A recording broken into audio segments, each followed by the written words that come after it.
Abish, TNA wrestling के undisputed monster legend. कौन थे अबिस? क्या रेसलमेनिया 22 का ओरिजिनल प्लान था अंडरटेकर वर्सेस अबिस? क्या मैनकाइंड जैसा गिमिक होने के कारण मिक फॉली थे अबिस से नाराज? आज कहाँ है अबिस? क्या आप यकीन करोगे कि आज वो WWE में है?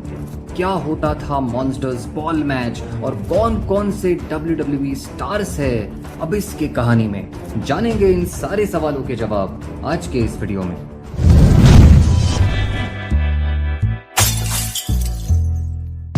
अबिस का असली नाम है क्रिस्टोफर जोसेफ पार्क्स। उनका जन्म हुआ था अक्टूबर 4, 1973 को वॉशिंगटन डीसी में। रेसलिंग रिंग में आने से पहले पार्क ओहायो यूनिवर्सिटी के एक टैलेंटेड कॉलेज फुटबॉल प्लेयर थे। अपने रेसलिंग करियर की शुरुआत उन्होंने एनडब्ल्यूएफ नॉर्दर्न रेसलिंग फेडरेशन से की थी मिड 90s में। यहाँ उन्होंने लगभग 7 साल अलग अलग गिमिक्स में रेसल किया, जैसे ओरिजिनल टर्मिनेटर, क्रिस जस्टिस और बाद में प्रिंस जस्टिस। उनको सही मायने में डिस्कवर किया डच मैंटल ने, जो IWA पोर्टोरिको की बुकिंग करते थे। जी हाँ, ये भाई साहब वही है जिन्हें हम जेब कोल्टर नाम से भी जानते हैं। 2002 से ऑलमोस्ट 1 साल पार्क मैंटल के साथ IWA में रहे और उधर ऑलमोस्ट सभी टाइटल्स उन्होंने जीते। पार्क ने अपना पहला TNA अपीयरेंस किया जून 2002 में, जहां उन्होंने जस्टिस नाम से रेसल किया। जून 2003 में वो पहली बार अबिस नाम से TNA में आ गए। अबिस का कैरेक्टर डेवलप किया था डच मैंटल ने। अब आपको ये थोड़ा केन और मैनकाइंड से सिमिलर लगेगा। इसका कारण है कि डच मैंटल रेसलिंग के वन ऑफ द ग्रेटेस्ट और मोस्ट अंडर अप्रिशिएटेड कहूंगा मैं माइंड्स है। वो कुछ हद तक अंडरटेकर, केन और मैनकाइंड तीनों के साथ उनका कैरेक्टर डेवलप करने में इन्वॉल्व रहे। अबिस को किड कैश के बॉडीगार्ड के रूप में लाया गया था। TNA में पहले साल में अबिस किड कैश और रेवन के साथ फ्यूड्स में रहे। 2004 में फर्स्ट टाइम AJ स्टाइल्स और अबिस आमने सामने आए। शुरू में उनको टैग टीम बनाया गया, मगर बाद में अबिस स्टाइल्स पर पलट गए और फिर हमें उनके कुछ लेजेंडरी बैटल्स देखने मिले, जहां उन्होंने फॉल्स काउंट एनीवेयर और लैडर मैचेस में भी रेसल किया। इसके बाद कुछ दिनों तक अबिस को गोल्डी लॉक्स के रूप में नई मैनेजर मिली, मगर कुछ वक्त के बाद अबिस उन पर पलट गए और फिर उनका मॉन्टी ब्राउन और रेवन के साथ फ्यूड शुरू हुआ। TNA विक्ट्री रोड 2004 पर हमें अबिस का खतरनाक रूप देखने मिला first ever monsters ball match में। ये एक ब्रूटल हार्डकोर कॉन्सेप्ट था, जहां तीनों अपोनेंट 24 घंटे बिना पानी और खाना खाए एक रूम में बंद रखे जाते हैं और बाद में उन्हें फाइट करने के लिए छोड़ दिया जाता है। जैसे WWE में अंडरटेकर के साथ हेल इन अ सेल मैच जुड़ा है, वैसे ही कुछ अबिस के साथ मॉन्स्टर्स बॉल मैच। खैर, ये पहला मॉन्स्टर्स बॉल मैच रेवन को पिन करके ब्राउन ने जीता। अबिस का रेवन के साथ फ्यूड कंटिन्यूड रहा और अब अबिस के साथ जुड़ गए एक नए मैनेजर जेम्स मिचेल। जैसा अंडरटेकर और केन का पॉल बेरर के साथ रिश्ता है, वैसा ही कुछ रिश्ता अबिस का जेम्स मिचेल के साथ था। 2005 के नो सरेंडर पर steel chain dog collar match में NWA टाइटल के लिए रेवन को उन्होंने रेसल किया, मगर यह मैच वो हार गए। इसके बाद अबिस का फ्यूड शुरू हुआ साबू के साथ। इसी फ्यूड में 2005 में बाउंड फॉर ग्लोरी पर सेकंड मॉन्स्टर्स बॉल मैच में अबिस, साबू, जेफ हार्डी और राइनो देखने मिले। 2005 के टर्निंग पॉइंट पर साबू वर्सेस अबिस का barbed wire massacre match TNA का मैच ऑफ द ईयर था। यहां साबू जीत गए और यह फ्यूड खत्म हो गया। अभी भी अबिस को एक क्लियर सिंगल्स पुश नहीं मिल रहा था। उन्होंने ब्रदर रंट मतलब अपने WWE के स्पाइक डडली और रेवन के साथ कुछ यादगार मैचेस में रेसल किया। नो सरेंडर 2006 पर 3-वे मैच में अबिस ने रेवन और ब्रदर रंट को हराया। इसके बाद फर्स्ट टाइम समोआ जो और अबिस सामने सामने आ गए। कहानी ये थी कि जो टीएनए वर्ल्ड टाइटल चुरा के भागे थे और अबिस के मैनेजर जेम्स मिचेल ने ये टाइटल वापस लाने के लिए अबिस की सर्विसेज ऑफर की थी। इस फ्यूड का रिजल्ट था 2006 का बाउंड फॉर ग्लोरी का मॉन्स्टर्स बॉल मैच, जिसमें एबिस, ब्रदर रन, ट्रेवन और समोआ जो थे। ये मैच जो ने जीता। अबिस के करियर का हाई पॉइंट आया 2006 के जेनेसिस पर। यहां स्टिंग को हराकर वो एनडब्ल्यूए वर्ल्ड हेवीवेट चैंपियन बने। हैरत की बात है कि ये इनका इकलौता वर्ल्ड टाइटल रेन था। कहा जाता है कि इसी बीच 2006 में डब्ल्यूडब्ल्यूई अंडरटेकर के लिए एक क्रेडिबल अपोनेंट ढूंढ रहा था और उन्होंने अबिस को अप्रोच करके ऑफर भी किया था। अगर अबिस मान जाते तो प्लान ये था कि रेसलमेनिया 22 पर मैच होगा, अंडरटेकर वर्सेस अबिस। मुझे अभी भी समझ में नहीं आता कि अबिस ने क्यों मना किया।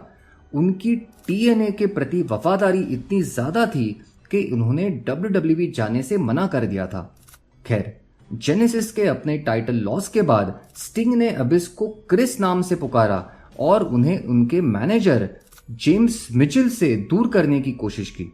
इसी फ्यूड में क्रिश्चियन घुस गए और कहा कि अबिस के डार्क पास्ट के बारे में एक सीक्रेट वो जानते हैं। टर्निंग पॉइंट 2006 पर क्रिश्चियन और स्टिंग के अगेंस्ट अबिस अपना टाइटल रिटेन कर पाए, मगर 2007 के फाइनल रेजोल्यूशन पर एक और 3-वे मैच में वो अपना टाइटल हार गए। जनवरी 24, 2007 के इम्पैक्ट पर स्टिंग ने बताया कि अबिस की हिस्ट्री ये है कि वो जेल में थे क्योंकि उन्होंने अपने पिता को 3 बार शूट किया था, जिससे वो कोमा में चले गए थे। फिर हमें जेम्स मिचेल एक औरत के साथ इम्पैक्ट टेपिंग पर दिखाई दिए और बाद में दिखाया गया कि उस औरत को अबिस ने पहचाना क्योंकि वो उनकी माँ थी और दरअसल उनकी माँ ने उनके पिता पर गोलियां चलाई थी और अबिस ने अपनी माँ को बचाने के लिए खुद पर यह इल्जाम ले लिया था। ये बात मिचेल को पता थी और इसी का फायदा उठाते हुए उन्होंने अबिस को अपने कंट्रोल में रखा था। क्या बात है, ये थोड़ा अंडरटेकर, केन, पॉल बेरर की स्टोरी जैसा लग रहा था। खैर, फाइनली मिचेल को चोक स्लैम देके अबिस उनसे आजाद हो गए। 2007 के टीएनए विक्ट्री रोड पर स्टिंग और अबिस ने स्टाइल्स और टॉमको को हराया। तभी जेम्स मिचेल ने आके कहा कि उनका बेटा जूडस मेसियास टीएनए आ रहा है। इसके बाद एंगल के साथ अबिस का फ्यूड शुरू हुआ और हमें कुछ यादगार मैचेस देखने मिले। नो सरेंडर 2007 पर अबिस एंकल लॉक पर टैप आउट कर गए। उनके रीमैच में जूडस मेसियास ने आके अबिस पर अटैक कर दिया, मगर बाद में मेसियास रियल लाइफ में इंजर हो गए, जिसकी वजह से मिचेल ने रैवन और ब्लैक रेन मतलब अपने गोल्डस्ट उनके साथ फ्यूड कंटिन्यूड रखा। 2007 के जेनेसिस पर शॉप ऑफ हॉरर्स मैच में एबिस ने ब्लैक रेन को हराया। फाइनल रेजोल्यूशन 2008 पर मेसियास ने एबिस को हार्डकोर मैच में हराया। अंत में मिचेल ने अबिस का डार्क सीक्रेट सबको बता दिया कि वो दरअसल अबिस के पिता है। 2008 के अगेंस्ट ऑल ऑड्स पर अबिस ने मेसियास और मिचेल को हराया। इसके बाद 2008 में वो मैट मॉर्गन के साथ एक टैग टीम में रहे और टीम 3D के अगेंस्ट हमें कुछ यादगार टैग मैचेस देखने मिले। उनकी टैग टीम कई महीने चली, मगर एंड में एक गलतफहमी की वजह से दोनों एक दूसरे के खिलाफ हुए और हमें कुछ यादगार मैचेस मिले। 2009 में अगेंस्ट ऑल ऑड्स पर अबिस ने मॉर्गन को हराया। वही डेस्टिनेशन एक्स में मैच ऑफ 1000 टैग्स में मॉर्गन जीत गए।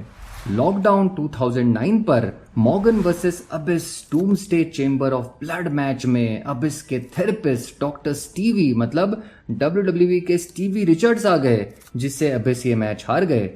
2009 के विक्ट्री रोड पर अबिस ने डॉक्टर स्टीवी को हराया। फिर डॉक्टर स्टीवी ने अबिस के नाम पर $50,000 की बाउंटी अनाउंस कर दी। 2009 के नो सरेंडर पर TNA लेजेंड्स टाइटल मैच में अबिस को हराकर केविन नैश ने ये बाउंटी जीत ली। सितंबर 24, 2009 के इम्पैक्ट पर हमें मिक फॉली और अबिस टैग टीम में नजर आए, मगर मैच के बाद फॉली उन पर पलट गए। पाउंड फॉर ग्लोरी 2009 पर अबिस ने फॉली को मॉन्स्टर्स बॉल मैच में हराया। ये एक आइकॉनिक फेस ऑफ था। काश फॉली मैनकाइंड गिमिक में आ पाते और मजा आ जाता। मगर मैनकाइंड WWE का ट्रेडमार्क है तो ऐसा नहीं हो पाता। इसके बाद फॉली ने कहा कि वो तो बस अबिस की परीक्षा ले रहे थे और वो फेस बन गए। फिर हमें फाइनल रेजोल्यूशन 2009 पर फॉली और अबिस टैग टीम एक्शन में नजर आए, जहां उन्होंने डॉक्टर स्टीवी और रेवन को फॉलीज फन हाउस मैच में हराया। 2010 की शुरुआत में होगन और बिशॉफ TNA आ गए। स्टोरी लाइन में बिशॉफ अबिस के खिलाफ थे। होगन ने अबिस को अपनी हॉल ऑफ फेम रिंग दे दी और कहा कि उन्हें पहले जैसा मॉन्स्टर बनना चाहिए। मार्च 8 2010 के इम्पैक्ट पर अबिस ने होगन के साथ टैग टीम में रेसल किया, स्टाइल्स और फ्लेयर के अगेंस्ट। ये होगन का TNA में रेसलिंग डेब्यू था। इसके बाद फ्लेयर और होगन के फ्यूड में कई सारे मल्टी रेसलर टैग मैचेस में उन्होंने रेसल किया। जून 2010 में एबिस ने कहा कि उन्हें कोई शक्तिशाली आउटसाइड एंटिटी कंट्रोल कर रही है। कुछ हफ्ते बाद पता चला कि ये होगन का ही आइडिया था और बिशॉफ, होगन, जेफ जैरेट और जेफ हार्डी के साथ एबिस अब इमॉर्टल फैक्शन का पार्ट बने। इसी बीच उनका रॉब वैन डैम के साथ भी फ्यूड चला था और इसमें वो एक खतरनाक नया वेपन लेके आए थे जिसका नाम था जेनिस। अगस्त 12 2010 के इम्पैक्ट पर स्टेयरवे टू जेनिस मैच में एबिस RVD को हराने में नाकाम रहे। मई 2011 में एबिस TNA X डिवीजन चैंपियन भी बने। इस चैंपियनशिप को उन्होंने नया नाम दिया एक्सट्रीम चैंपियनशिप और एक नया गिमिक शुरू किया जिसमें वो सुन त्सू's आर्ट ऑफ वॉर पढ़ते और उसकी कुछ लाइंस सबको सुनाते। मार्च 2012 में एबिस एक नए रूप में सामने आए। मास्क के बिना रिंग में आके उन्होंने कहा कि वो जोसेफ पार्क है और अबिस उनके भाई है और वो अपने भाई को ढूंढ रहे हैं जो जेनेसिस के बाद से गायब है।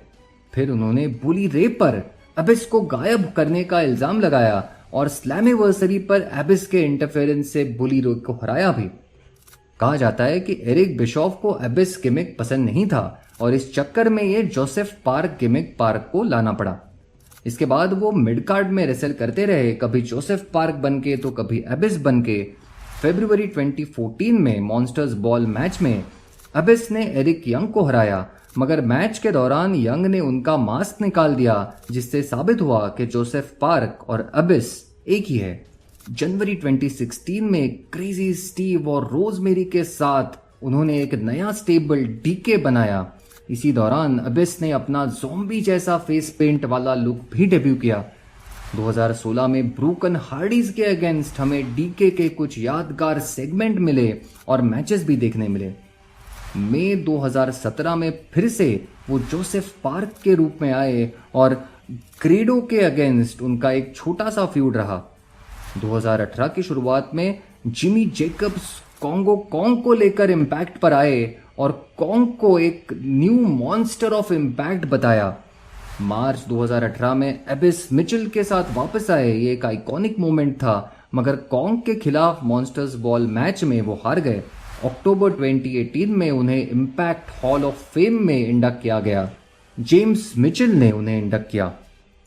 फाइनली जनवरी 2019 में WWE ने उन्हें एज अ प्रोड्यूसर साइन किया। अगस्त 14 2020 के स्मैकडाउन के एपिसोड पर एक यादगार सेगमेंट में हमें AJ स्टाइल्स के साथ एक स्टैटिस्टिशियन के रूप में पाक नजर आए। क्या मोमेंट था, मगर अब तक उनका एबिस कैरेक्टर हमें WWE में नहीं देखने मिला है। वैसे आज भी वो 51 ईयर्स के है तो नेवर से नेवर। शायद किसी रॉयल रंबल में हमें उनका गेस्ट अपीयरेंस मिले। मुझे हमेशा लगता है कि एबिस एक लेजेंडरी कैरेक्टर थे और एक अच्छे रेसलर भी। काश उन्होंने 2006 में WWE का ऑफर एक्सेप्ट किया होता, हमें अंडरटेकर के खिलाफ उनका यादगार फ्यूड मिलता। वैसे एक रूमर के मुताबिक 2006 में रेसलमेनिया 22 से पहले भी 2003 में रेसलमेनिया 19 के लिए WWE ने एबिस को लाने की कोशिश की थी। इमेजिन कीजिए, कुछ जबरदस्त ड्रीम मैचेस हमें मिलते, Abyss versus Undertaker, Abyss versus Mankind, Abyss versus Kane, Abyss versus Big Show. खैर, आज हम बस काश कह सकते हैं। मेरे हिसाब से अपनी TNA के प्रति वफादारी के बावजूद TNA ने कभी उनको उतना बड़ा स्टार नहीं बनाया जिसके वो हकदार थे। उन्हें ज्यादातर एक hardcore upper mid car wrestler के रूप में टीएनए ने यूज किया। शायद जैसा डब्ल्यूडब्ल्यूई ने बिग शो के साथ किया कि उन्हें ओवर एक्सपोज करके उनका इंपॉर्टेंस कम कर दिया, वैसा ही कुछ मेरे हिसाब से टीएनए ने अबिस के साथ कर दिया। खैर, जो भी हो, अबिस उस लिस्ट में one of the greatest wrestlers है जिन्होंने कभी डब्ल्यूडब्ल्यूई में रेसल नहीं किया है। तो ये थी कहानी अबिस की। अगर आपको ये वीडियो अच्छा लगा तो जरूर लाइक कीजिए और ऐसे ही कंटेंट के लिए आप चैनल को डेफिनेटली सब्सक्राइब कीजिए। मिलते हैं अगले हफ्ते एक और कहानी के साथ।